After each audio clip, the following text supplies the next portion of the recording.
In the UK, we're really dreadful at teaching maths, any kind of quantitative reasoning or statistics. And the best illustration I can give of that is a little exercise that the Royal Statistical Society did a couple of years ago when Ipsos Mori does a monthly survey of the opinions of MPs on various issues, and they slipped in a statistical puzzle. They asked MPs, what's the chance of getting two heads if you toss a coin twice? It was a multiple choice question, so they had a 20% chance of getting it right even if they didn't have a clue, and 40% got it right. And those are senior decision makers, half of them are on the government list, who are making decisions about risk and return every day and couldn't do a simple probability question. Whatever happens in maths education in schools, and there's lots of fantastic maths teachers, it does seem to be able to produce a large number of people who really don't want to have anything to do with numbers in their later educational careers.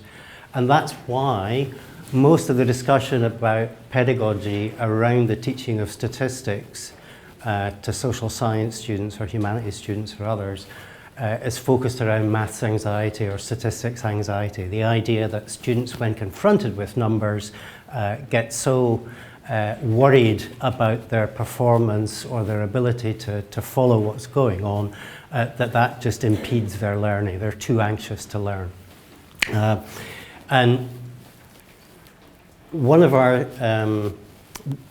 sort of guiding principles, as it were, when we were designing the Q-STEP initiative, which is a funding program to try and improve the teaching of quantitative methods to social science students in universities, was the issue of how do you give students confidence that they can actually work with this material, learn the procedures and so on, and become competent at some basic level of quantitative methods or statistics.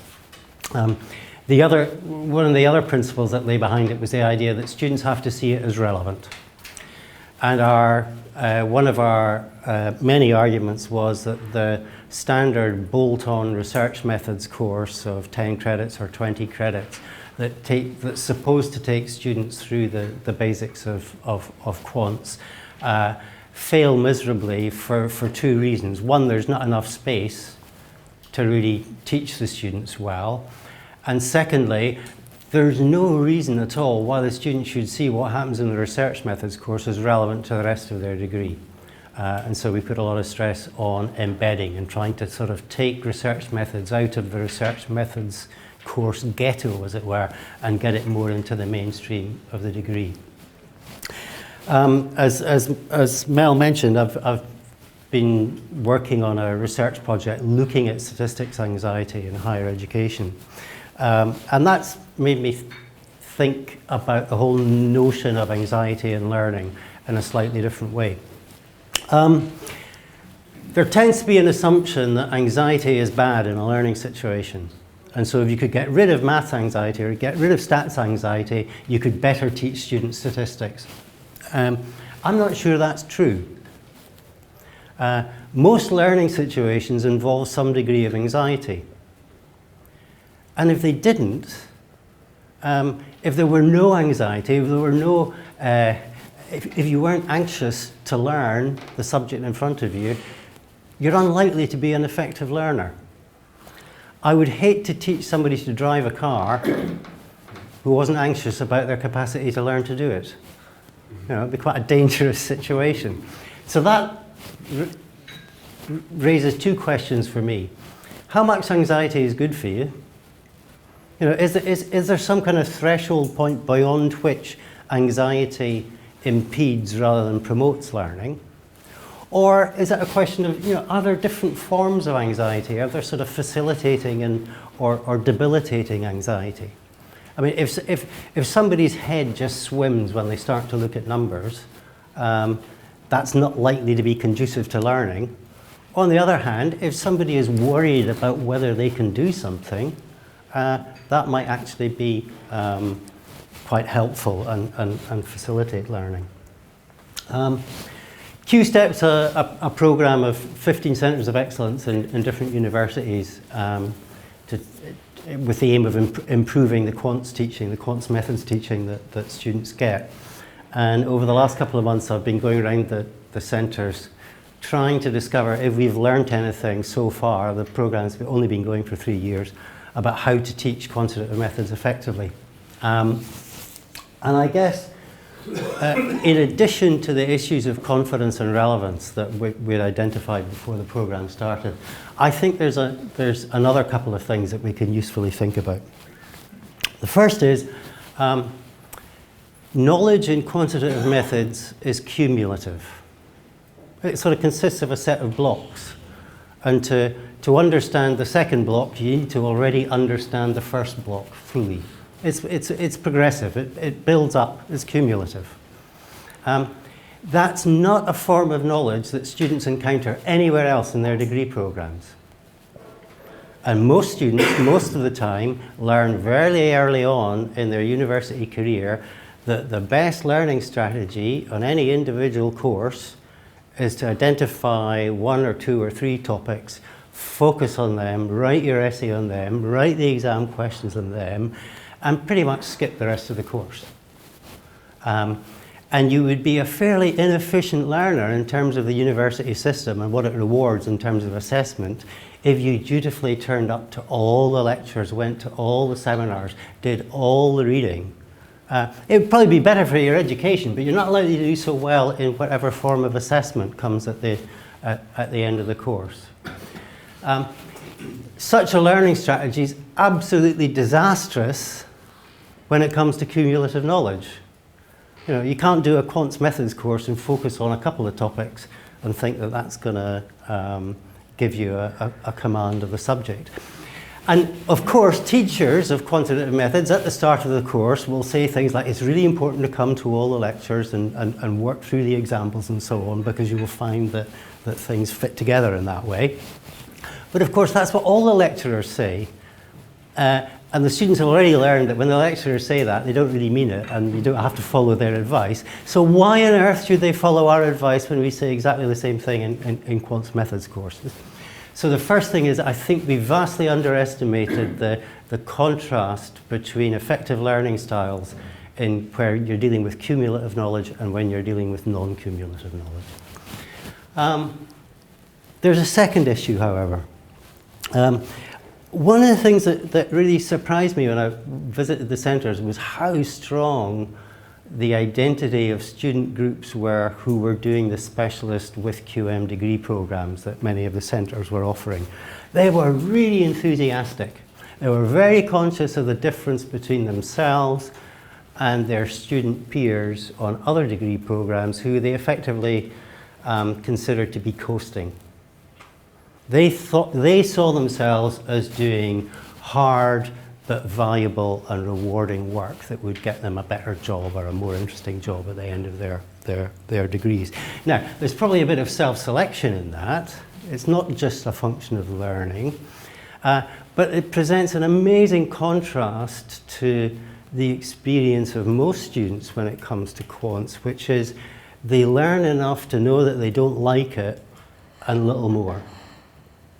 You know, typically, quants methods courses will receive poor student evaluations, and those poor student evaluations are at least in part a function of the frustration of students who haven't really got it, who haven't grasped what quants is all about. And that makes me think that there's some kind of essential core of understanding within quantitative methods that you have to assimilate before you can make sense of any of it.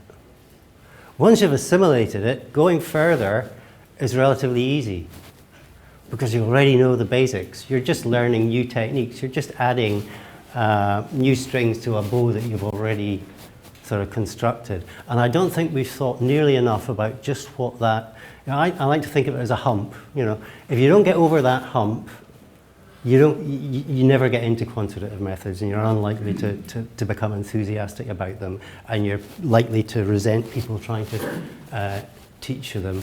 Once you're over that hump, you get all enthusiastic. You say, oh, hey, I can do things with this. This is interesting. This can be exciting. So I think we need to find out, we need to get a better sense of what the contents of that hump are. The other thing that's important there is that before students get over that hump, before they assimilate that core learning, they don't know how to ask for help because they don't know what help they need. If you think of that famous phrase that came out of the Gulf War, the unknown unknowns, that's what learning quants is like for students at the start. And so it's no use saying to them, if you're stuck, just ask for help, because they don't know what help they need. They don't know why it is they're stuck. It's short of them saying, look, please just start again. What do they say? And I don't think we've thought enough about that. What gets students over the hump? Consolidation. Students write, I don't know, 20 essays in the course of their university career. What we don't do is, in semester 1, say, here are the 10 rules of how to write an essay. Go and write one. And once they've written it, go on to something else. We practice writing essays again and again and again. I mean, in my view, we practice it far too much. But it's absolutely the case that repeated practice is one of the ways in which students learn to write effective essays and present arguments and discuss them and all the rest of it. That's absolutely what we need to do with quantitative methods. Far more practice, far more reiteration of basic things. Peer learning is useful because students are likely to have similar problems but different skill sets. And so the more exchange there is between students, the more effective teaching is likely to be. And that also includes graduate teaching assistants who are less distant from the students than professors or lecturers are. So small group teaching, peer learning, lots of practice, it's quite resource intensive, small class sizes. I think the returns from lecturing to a class of 200 students about quantitative methods are probably fairly low. It might be useful for getting across some core ideas, but for the students to understand those ideas, they really need to get into the practice. And so that leads to sort of flying time. It's far better to try and do a very small amount in a relatively large amount of time than to do what we currently tend to do, which is to try and do a very large amount in the very restricted curriculum space that we have available for teaching methods. And if we tried to do much less but rather better, we'd be more effective. The last thing I'm going to say, I've got some evidence from some pilot studies we've done, but it's not so relevant, so I'm going to leave that aside for the moment. Mistakes and being wrong. We consistently say to students, it's fine to make mistakes, especially when you're beginning. It's much better to try and things not to work out than to not try at all. How many assessments do we give students where we don't penalize them for making mistakes? How many assessments do we devise that actually measure their understanding rather than whether they've got a particular procedure a bit wrong or something like that?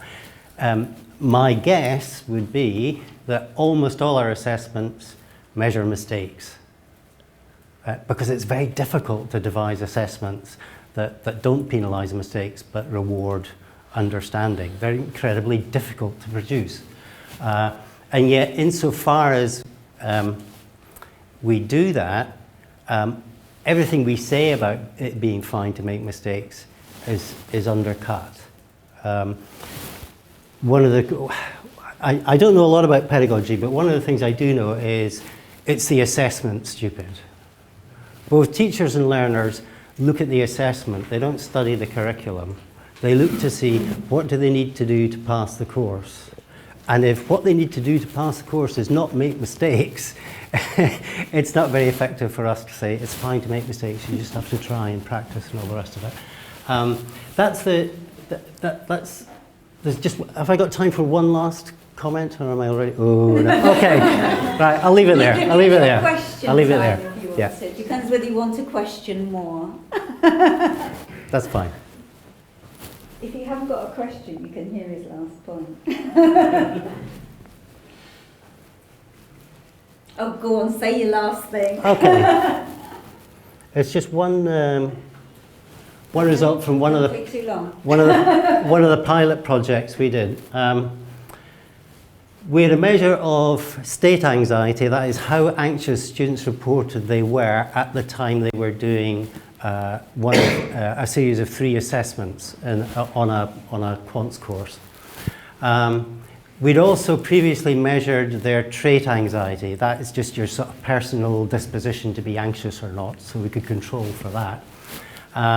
We were able to measure lots of other variables. We only had 100 cases, so unless the variables were really quite strong predictors, they wouldn't pop up as significant.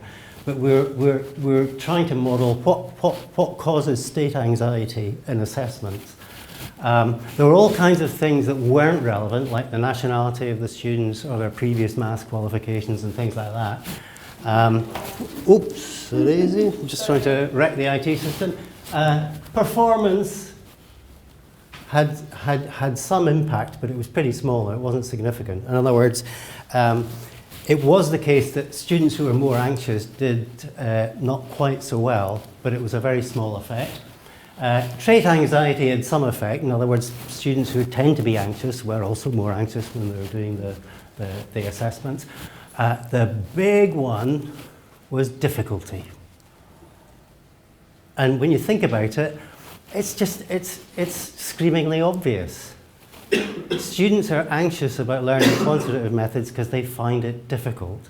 And they find it difficult because it's a different form of learning, a different form of knowledge to what they encounter in the rest of their degree programs. And if we don't take account of that, we're not likely to teach them effectively. Is that how difficult the students thought the subject was, the level of the... No, we also asked them how difficult they thought the assessment was. Yeah. So the students that thought it was more difficult were more anxious, but that didn't mean to say that they did less well. There was a small effect, but not very much. Now you're wanting the questions and the Why don't you write them on your post-its? How desperate are you? Go on quickly. Isn't that demonstrated its underlying issue around self-efficacy? It's about confidence. So anxiety is just an outcome of confidence. So confidence is the issue here. When you feel less confident, you feel more anxious. And then yeah, but what produces that lack of confidence? It seems to be it's how difficult the students perceive the task that they're doing as being. Could just be a proxy for a metric of how confident. Let's bring it to the panel later, shall we? That idea. Hold it for later. Louise, is that was about whether discipline made a difference on age. There are sociologists from Commons would have equal anxiety whether you we had this was an elective course, so we had everything from art historians to mathematicians on it. Now the numbers were small, so the effect would need to be large to show up, but the degree program wasn't. The correlation was tiny. You've gone now, John. Thank you very much. You're welcome.